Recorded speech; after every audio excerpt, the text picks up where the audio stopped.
టీవీ45 news కి స్వాగతం.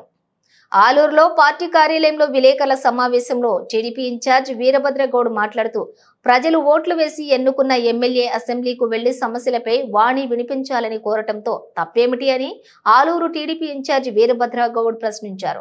ప్రతిపక్ష హోదా ఇస్తేనే అసెంబ్లీకి వెళ్తాం అని ఎమ్మెల్యే విరూపాక్షి గొప్పగా చెప్పుకోవడం సరికాదన్నారు. ప్రతిపక్ష హోదా లేకుండా ప్రజలు వైసీపీ పార్టీకి బుద్ధి చెప్పారని గుర్తు చేశారు. తాను ఉద్యోగాలకు, రేషన్ డీలర్లకు నియామకం, ఫీల్డ్ అసిస్టెంట్ల వద్ద నుంచి డబ్బులు వసూలు చేస్తున్నట్లు ఎమ్మెల్యే ఆరోపణలు చేశారని, వాటిని నిరూపిస్తే తాను పార్టీకి రాజీనామా చేస్తానన్నారు. అలాగే రుజువు చేయకపోతే నీవు నీ పదవికి రాజీనామా చేస్తావా అని సవాల్ విసిరారు. మీ పార్టీకి చెందిన కార్యకర్త భార్యకు మోడల్ హాస్టల్లో అవుట్ సోర్సింగ్ ఉద్యోగం వచ్చిందని నాకెంత డబ్బులు ఇచ్చాడో చెప్పాలన్నారు. గత వైసీపీ ప్రభుత్వంలో కర్ణాటక మద్యం ఏరులై పారిన మీరు ఎందుకు నోరు మెదపలేదన్నారు.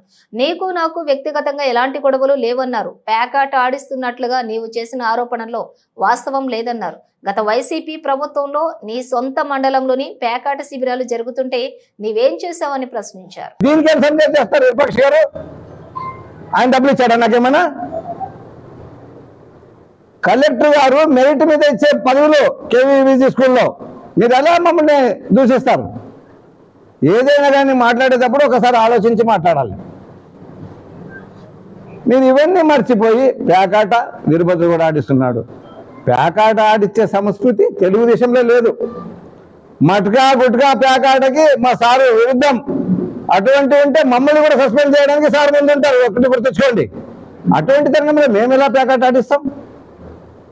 2 నెలల క్రితం మీ జడ్పీటీసీ, ఆలూరు జడ్పీటీసీ పేకాట ఆడేప్పుడు దొరికాడు. అప్పుడెందుకు మీ వాడు వినిపించలేదు? అప్పుడెందుకు ప్రెస్ మీట్ పెట్టలే? ఇప్పుడు ఎందుకు పెడుతున్నారు? ఇప్పుడు కూడా ఆడిచ్చామా? అది కూడా ప్రూవ్ చేయండి. నేను ఆడిస్తున్నానంటే నేను రాజీనామా, లేకుంటే ఆడకుంటే నువ్వు ఎమ్మెల్యేకి రాజీనామా చేస్తావా? ఒక్కటి విపక్షంగా నేను చెప్తున్నాను, గౌరవం మీరు ఎమ్మెల్యే గారు, మేము ప్రాధాన్యపడేది ఇద్దరు కలిసి అభివృద్ధి చేద్దాం. మీరు ఎమ్మెల్యేగా అడగండి, తప్పేముంది? మీ జగన్మోహన్ రెడ్డి గారు అనుకో, మీరు పోతే మా వాళ్ళు ఏమన్నా బయట చెప్తారా? మైక్ ఇస్తారు. ఒకవేళ మైక్ బయట చెప్పారు అనుకో, ధర్నా చేయ గాంధీ ముందు బయట వచ్చి నాకు ప్యాకెట్ చేశారని మీరు వెళ్ళండి. అయ్యా, అరే ఆలూరు అభివృద్ధికి నచ్చుకోలేదు. ఇక్కడ ఆఫీసర్లు రావాలంటేనే రావడం లేదు. ఎందుకంటే ఏ అభివృద్ధి లేదు. ఆఫీసర్లు ఉండేవానికి గృహాలు లేవు, ఇండ్లు లేవు, తాగడానికి నీళ్లు లేవు. ఆలూరు అభివృద్ధి వైపు చూద్దాం. ఇదే విధంగా పెద్ద తుమ్మలం రోడ్డు ఏదో నేను కలెక్టర్తో తెచ్చి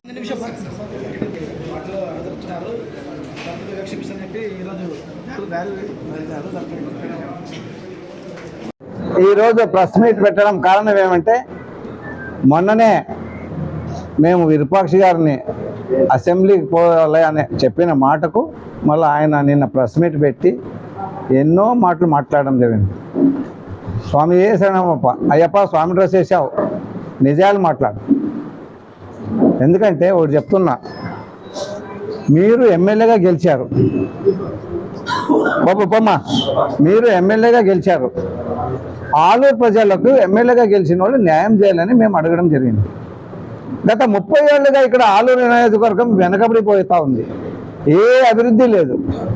అలాంటప్పుడు మీరు అసెంబ్లీకి పోకుంటే ఎలా? అక్కడ అసెంబ్లీలో మీ వాణి వినిపించండి, ఏం డెవలప్మెంట్ కావాలో అక్కడ అడగండి అని చెప్పడం తప్ప, దానికి మీరు రెచ్చిపోయి మా మీద ఏదో బురద జల్లే కార్యక్రమం చేస్తే మేము కూడా దానికి ఇప్పుడు ఆన్సర్ ఇచ్చి ప్రెస్ మీట్ వల్ల ఆన్సర్ ఇస్తాం. మేము మిమ్మల్ని కోరేదేమే సోదరా, గౌరవనీయులు ఎమ్మెల్యే గారు, మీరు అసెంబ్లీకి పోండి, పోకుంటే బాధాకరం అని చెప్పాం. తప్పేముంది దీంట్లో? ప్రజల్లో నిన్ను ఎన్నుకున్నారు, ప్రజాప్రతినిధి నువ్వు. నిన్ను ప్రజలు ఎన్నుకున్నప్పుడు నువ్వు ప్రజల కొరకు పనిచేయాలి తప్ప మాకు ప్రత్యేక హోదా ఇస్తే పోతామనేది ఎంతవరకు సమంజసం? ప్రతిపక్ష హోదా ఇస్తామనేది ఎంతవరకు సమంజసం? ప్రతిపక్ష హోదా ఎవరు ఇవ్వాలి? ప్రతిపక్ష హోదా ఎవరు ఇవ్వాలి? జనాలు ఇవ్వాలి ప్రతిపక్ష హోదా. మీకు ఆ ప్రతిపక్ష హోదా జనాలు ఇవ్వకున్నప్పుడు కనీసం నువ్వు ఆలూరు తాలూకు నుంచి ఒక రిప్రజెంటేటివ్గా పోయి నువ్వు మాట్లాడవచ్చు కదా. నువ్వు మాట్లాడుకుంటే మనం డెవలప్మెంట్లు ఎట్లా వస్తాయి? మేము పోయాక వస్తుందా? కానీ మీరు మేము పోటీ పడ్డాం, ఓకే, నీ అదృష్టం వచ్చింది, గెలిచావు. కానీ అది ఎన్ని ఓట్లతో? 0.8 మెజార్టీతో గెలిచావు, అంతే. 1% కూడా కాదు. నీ అదృష్టం ఉంది, మేము దానికి నీకు కూడా కంగ్రాచులేషన్ చెప్తాం. అభివృద్ధికి ముందుకురా, చేద్దాం. కాకపోతే అవి ఇవి ఆరోపణలు చేస్తే మేము కూడా ప్రతి ఆరోపణలు చేయాల్సి వస్తుంది. ఏం చెప్పారు నిన్న మీరు?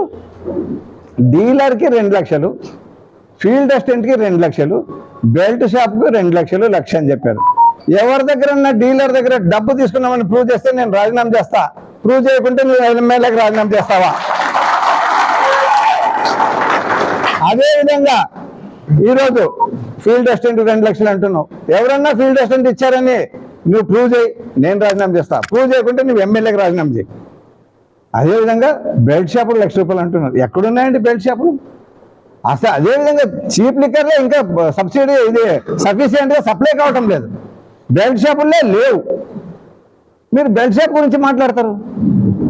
గతంలో మీ ప్రభుత్వంలో కర్ణాటక మొత్తం ఏరులై పారైంది. అప్పుడు నువ్వు అధికారికంగా జడ్పీటీసీ ఒక్కరోజైనా నోరెత్తావా? ఒక్కరోజైనా మాట్లాడావా? మళ్ళీ అప్పుడు ఏమైంది మీకు? అంటే మా మీద బురద జల్లడమే కార్యక్రమమా ఇది? ఇది ఎంతవరకు సమంజసం? సోదర విరూపాక్ష గారు అయ్యప్ప ట్రస్ట్లో ఉన్నారు, మీరు ఒక్కసారి ఆలోచించండి.